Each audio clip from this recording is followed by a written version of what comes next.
All right, y'all, welcome to the Scott Horton Show.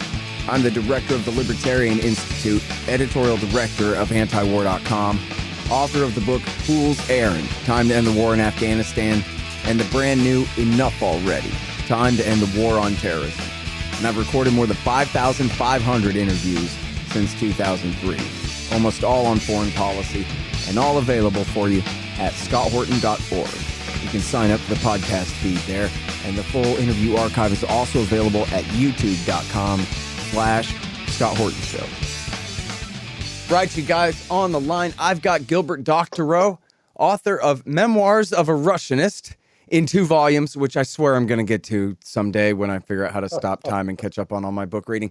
GilbertDoctorow.com is his website. We run him all the time at antiwar.com, and you should know that he lives in Brussels and is a very keen watcher of Russia and all of the former Soviet Union and the politics involved in all of that. So welcome back to the show, Gilbert. How are you, sir? I'm doing well, and glad to speak to you again. Great. Very happy to have you here. So I kind of want to know everything that you think about what's going on. I guess we'll start with the danger of a Russian invasion of Ukraine and an American violent response to that, and the worst case scenario type thing, I think, is probably what people want to know most. Well, I don't know how closely your listeners follow the stock market, and I rather imagine they don't follow the Russian stock market with special interest. However, today was a good day for the markets. And that is an answer to your question. There you go. Great. That's great. Thank you so much for that great news. I'm going to tweet that out right now as you continue. Thanks.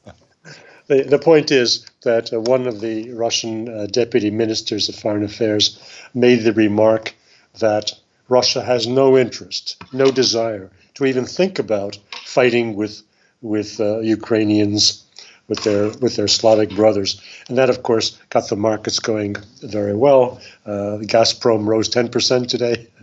So the mood is more optimistic, but I have never been pessimistic, because the talk about war was, as I've said in some places, a complicity between Russians and Americans, providing a cover to discuss things which, absent a sense of crisis and imminent disaster, would not have been possible. What I mean is that the talk of war allowed the Biden administration to take and to consider Russia's demands for revising the security architecture in Europe. Now, we may say, well, so they considered it and then they said no. But the game isn't over, not by any means. The initial no is there, but that is hardly going to be the final American answer. They will find some kind of compromise that may not give the Russians exactly what they want, which is sign on the dotted line that you will never let Ukraine in. They may not get that, but they will get, at the end of the day, I believe they will get certain offers from the United States which give them the assurance that the worst that they have tried to prevent and avert, the worst being that the United States, the UK, and other NATO members use Ukrainian territory as a launching pad for offensive weapons and for stationing offensive military units that are at an easy striking distance of the Russian heartland. That is unlikely to happen. Some kind of compromise will be reached, which keeps NATO forces effectively out of Ukraine. Mm-hmm. So that has been my position from the beginning, and I don't have very much to revise or change now that what appears to be good news has come out of Moscow and the markets have celebrated. Mm-hmm. Well, that's great. That's right. And that's what Ray McGovern has said, too, that, when they say, oh, we want a treaty promising that Ukraine will never be brought into NATO, they know they're not going to get that. What they want is a real assurance. And the same thing with, as we've talked about before, I believe, sir, you're probably the first one who brought this up to me on the show, the MK-41 missile launchers in the name of defensive anti-ballistic missiles, that those same launchers can be used for Tomahawks. And that's certainly the way the Russians see them. And they wanted an assurance, which Biden gave them quite blithely, actually, just sort of, nah, we don't have any intention of putting missiles in there. He said that publicly, like kind of off the cuff, even like, oh, that's not even an issue. We weren't even planning on doing that.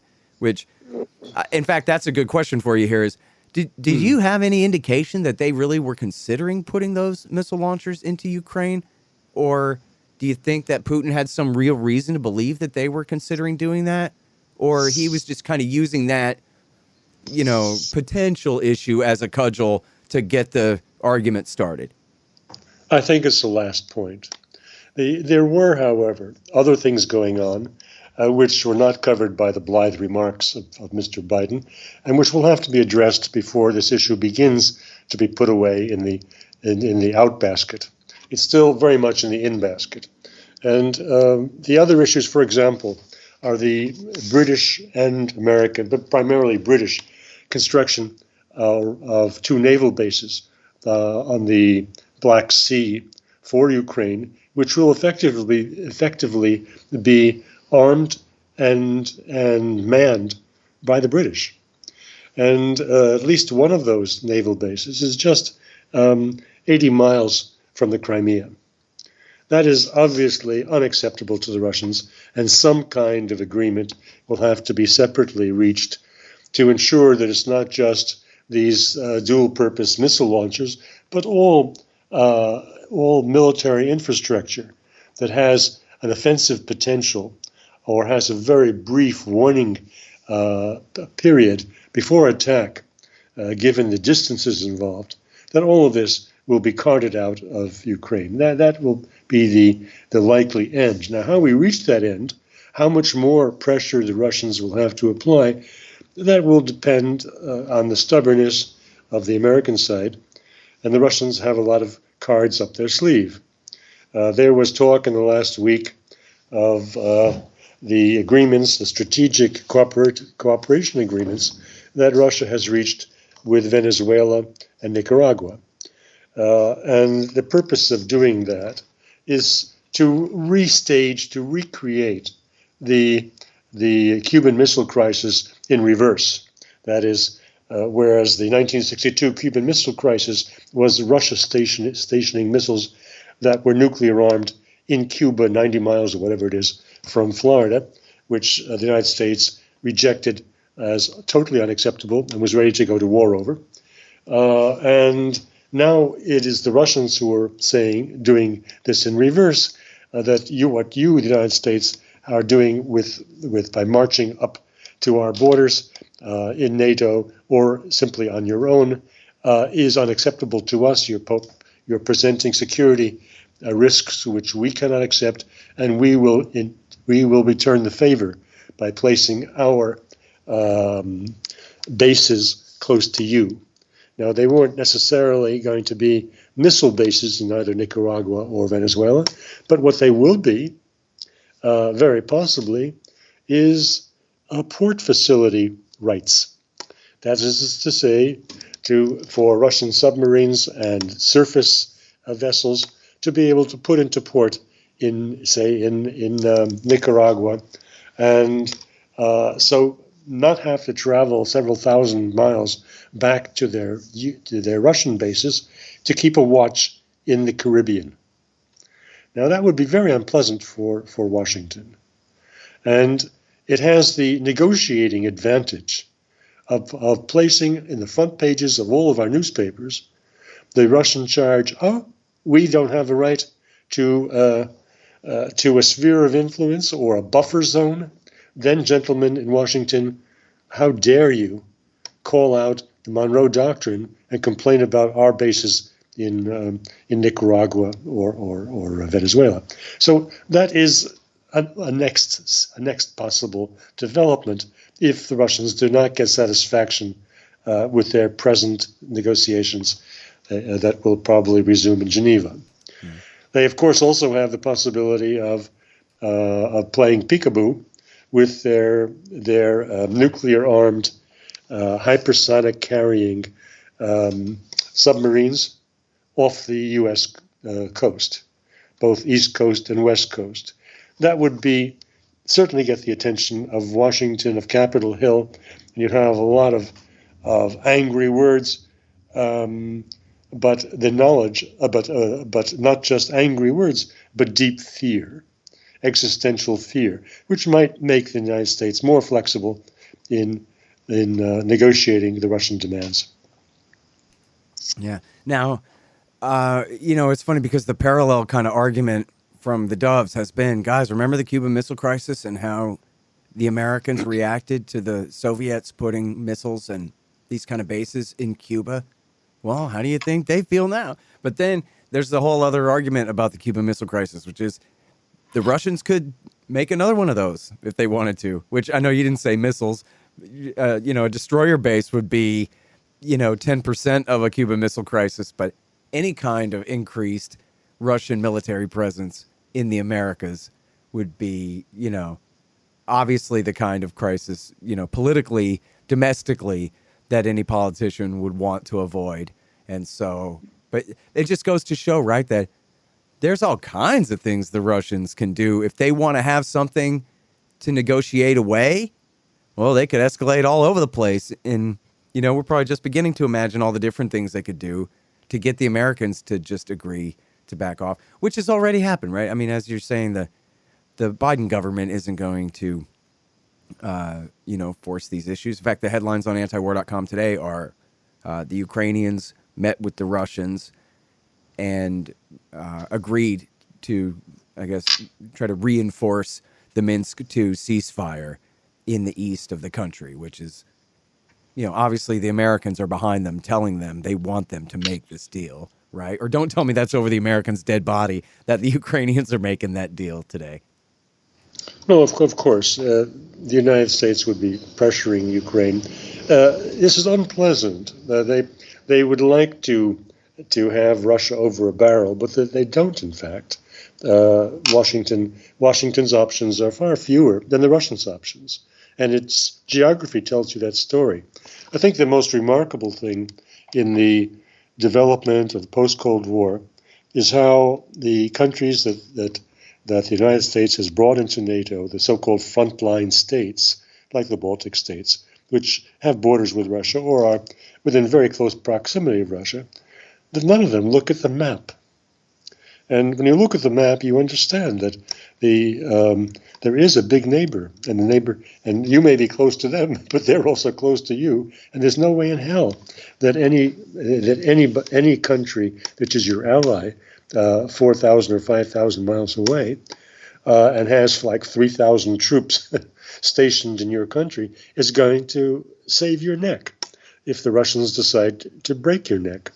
So that's one side, the military side. Of course, the other side to this issue has been the self-destruction of these countries economically and demographically when their elites did a cozy deal with Washington, got themselves established as Washington's favorites and as the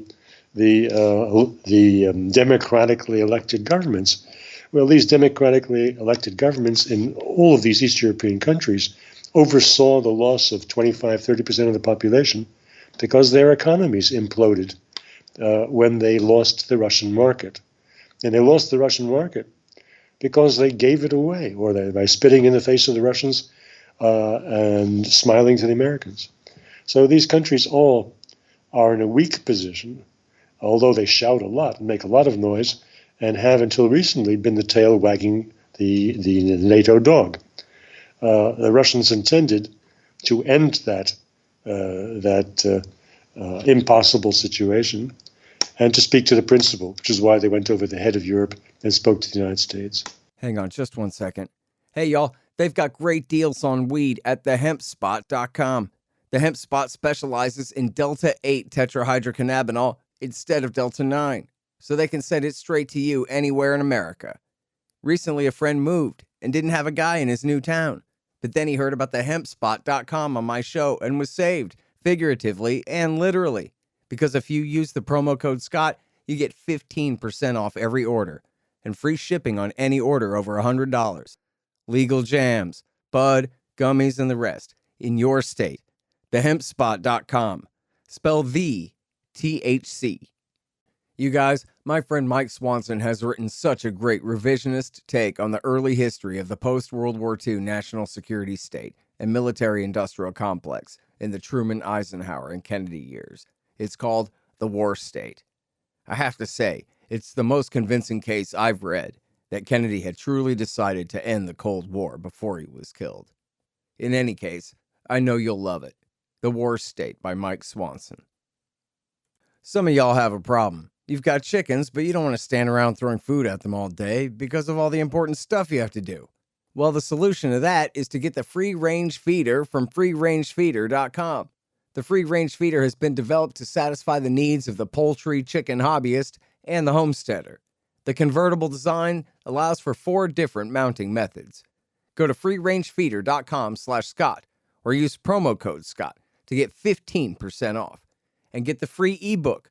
Subscribe to their newsletter to immediately receive your free copy of Getting Started with Backyard Chickens. That's freerangefeeder.com/Scott. Tell me, okay, Gilbert, about, as you wrote about on your blog, about the head of the Navy or something, I guess, in Germany, yes, who said That's something reasonable and was forced to resign?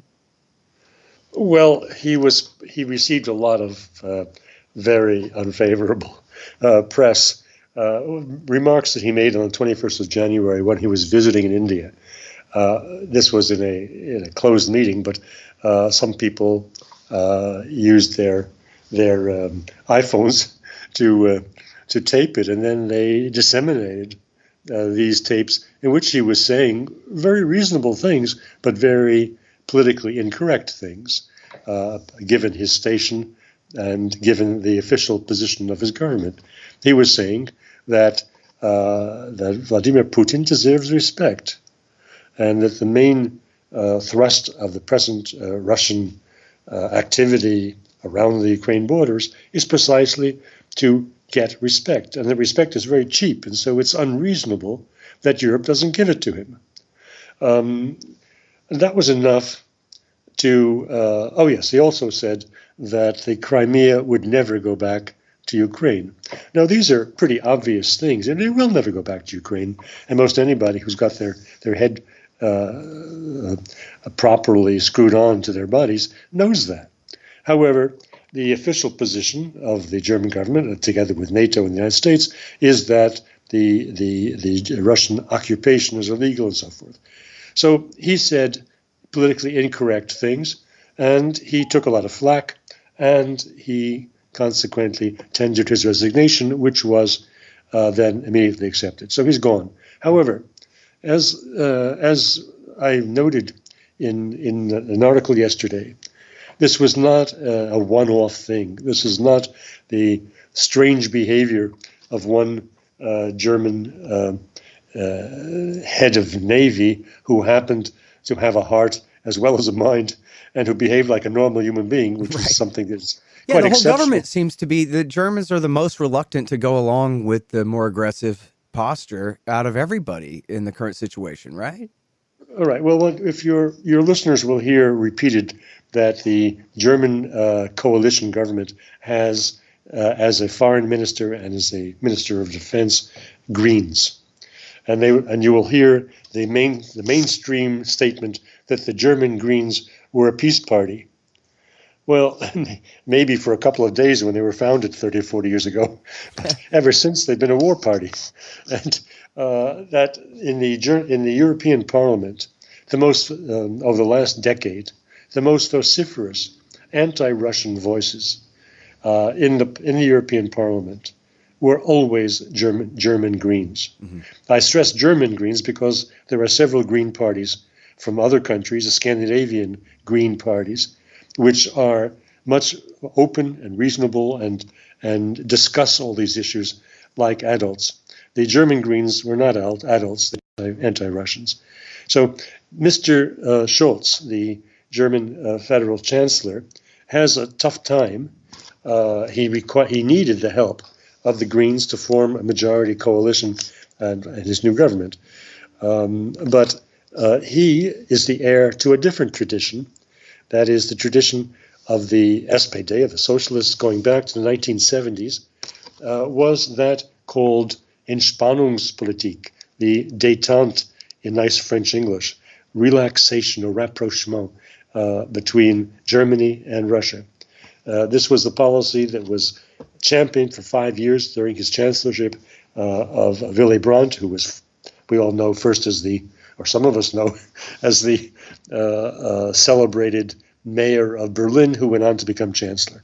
And he, with the assistance of a certain Egon Bahr, who was his helper and thinker as regards relations with the East, he formulated this policy of trying to build bridges to Russia and to influence, well, the Soviet Union then, and try to make the Soviet Union more civilized, more open, more like us, by bringing them close to us, rather than by driving them away, which was the American way, dealing with them only from a position of strength, which means by diktat. That was the American approach, and the Willy Brandt had a different approach. That is the legacy of the 1970s Socialist Party of Germany, and it was picked up in the new millennium, in 1999 to 2004, by the socialist chancellor at the time, who did two things that are very notable and which I would mention here. One is that he backed, this is Gerhard Schroeder, he backed the gas pipeline, the Nord Stream 1 pipeline, and he joined France and Russia in publicly denouncing the United States' plans to invade Iraq. He denied the United States the UN cover that it sought before staging the invasion of Iraq. And so the American invasion of Iraq was illegitimate from the first day. They formed what was called a coalition of the willing. Well, the Americans didn't have a choice but to forgive Schroeder and Germany. After a big fuss with France over the freedom fries and whatever, the United States gave a little tap on the wrist to France, and the United States went after Russia to hound it out of the civilized world. So the bad relations with Russia started under Bush Jr., and the starting point was precisely the Russian denial in the UN of the U.S. hopes for UN-sanctioned invasion of Iraq. Anyway, I want to say that this was the policy of Schroeder was Russia-friendly. And then after he was succeeded, because he was a very brave man, the German finances were a mess after investing hundreds of billions of euros in raising the East Germany, following the unification under Kohl. The government was broke, and Mr. Schroeder did a very brave thing. He introduced austerity to put finances in order, which made him instantly very unpopular, and he lost an election. And he was replaced by Madame Merkel, by Frau Merkel, Mutti Merkel. And their party, the CDU, the Conservatives, had no investment in close relations with Russia. And despite all the talk of American newspapers of how because Angela Merkel was an Aussie, came from East Germany, and she spoke Russian as a child, she had an instant rapport with Vladimir Putin and blah, blah, blah. That was all just newspaper concocted propaganda. There was no love between Madame Merkel and Vladimir Putin. She looked down her nose at the Russians in general, and although she initially resisted American sanctions in 2014 following the annexation of Crimea, she then went on to become the main enforcer of U.S.-inspired sanctions against Russia. So this new government of Mr. Scholz is an heir to this legacy of good relations with Russia, which was not the policy of the CDU, of the conservatives, who were in power for 13 years under Merkel.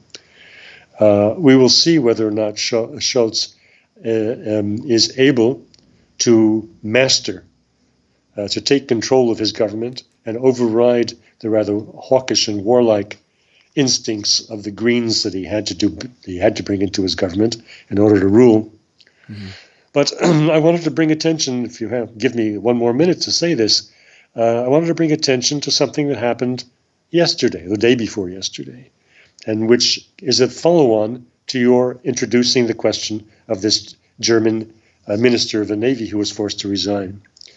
40 German dignitaries, well-known personalities, who were they were all in retirement. You don't make open letters to the government when you're in the government or occupying positions of authority. If you do that, you find yourself out on the street the way the German naval minister is. So these are retired, but very well recognized and known ambassadors of Germany, political scientists of Germany, and business people. And they signed a letter, 40 of them, calling upon Scholz to implement the Socialist Party's tradition of détente with Russia. And they blamed the United States for using this conflict over Ukraine to enforce its control over Europe as a whole against the interests of Europeans.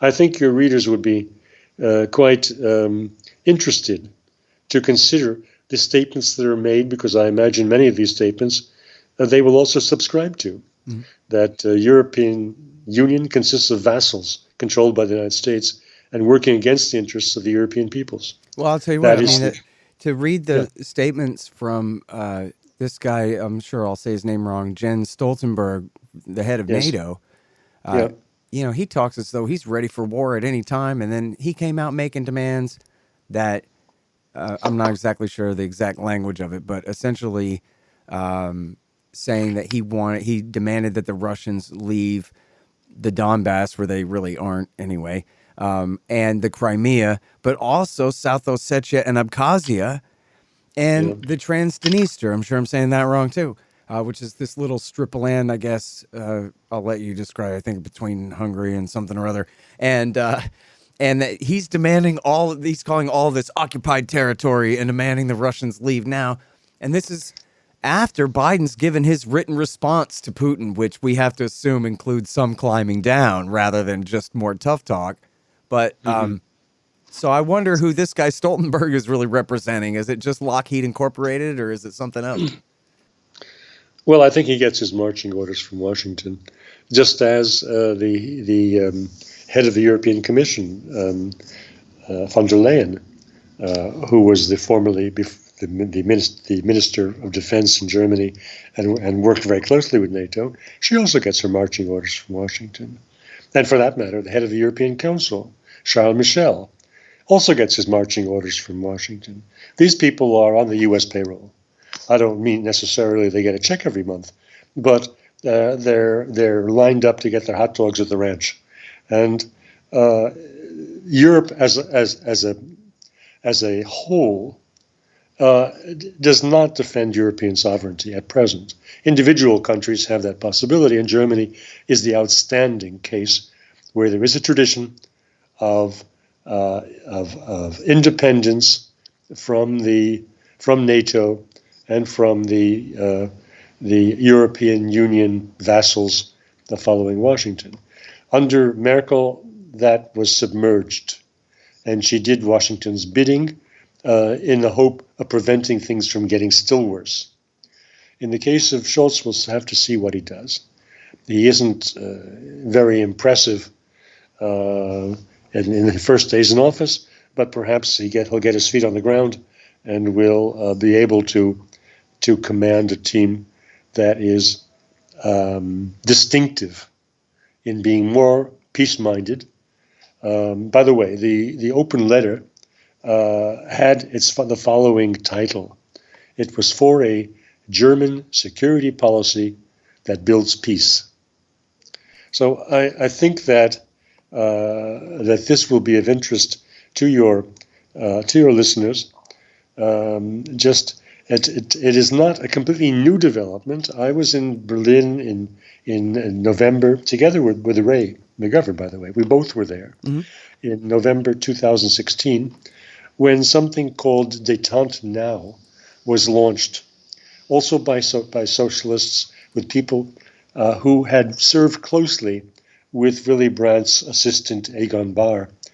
And this appeal, which found rapport in the States, Noam Chomsky signed on, Daniel Ellsberg signed on, Ray's organization, the VIPs, these veteran Intelligence professionals for sanity. Professionals, yes, yeah. They signed on. The American physicists signed on. There were a number of large and very reputable social organizations in the States, and the appeal, which I brought to the Nation, the weekly magazine of commentary in New York, that appeal was put on their pages. Now, unfortunately, at the time that this was made, I'm sorry, Gilbert. I'm so sorry to interrupt, but I am up on a time wall right here. I have to go. Somebody's supposed to be interviewing me in a minute here. Okay. But thank you so much for coming on the show and for all your great insight here. And we'll look forward to reading you at gilbertdoctorow.com and at antiwar.com. Thank you again, sir. My pleasure. Bye-bye. The Scott Horton Show, Anti-War Radio, can be heard on KPFK 90.7 FM in LA, APSradio.com, antiwar.com, scotthorton.org, and libertarianinstitute.org.